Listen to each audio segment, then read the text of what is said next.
Assalamualaikum warahmatullahi wabarakatuh.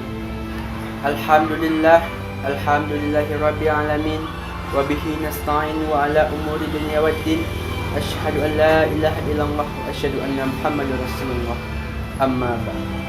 Pertama-tama, yang paling utama, marilah kita sama-sama memuja dan memuji Ilahi Rabbi, yaitu Allah Subhanahu wa taala, yang mana oleh Allah telah menciptakan 7 petala langit dan 7 petala bumi dengan isi keduanya.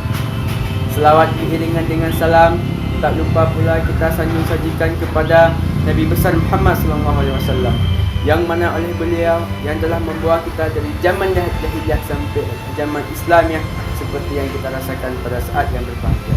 Wahai pendengar Qudumah dimanapun anda berada, pada Jumaat kali ini saya akan menyampaikan sebuah nasihat yang bertema adab. Rasulullah SAW pernah bersabda dalam hadisnya, Al-adabu fawqa ilmi, yang artinya adab itu di atas ilmu.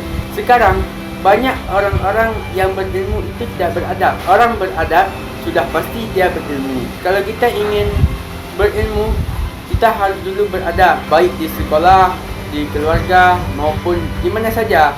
Adab itu dibutuhkan. Kita harus menghormati orang yang lebih tua daripada kita. Untuk apa kita sekolah yang pergi yang mahal, kuliah ke luar negeri? Itu sama saja tidak berarti jika kita tidak mempunyai adab. Mari kita lihat seperti padi. Padi semakin dia berisi, semakin dia menunduk. Seharusnya manusia, semakin manusia itu berilmu, semakin juga manusia itu beradab. Cukup sekian nasihat dari saya. InsyaAllah kita akan berjumpa lagi pada Jumaat ke depan. Wabillahi taufiq wa hidayah. Assalamualaikum warahmatullahi wabarakatuh.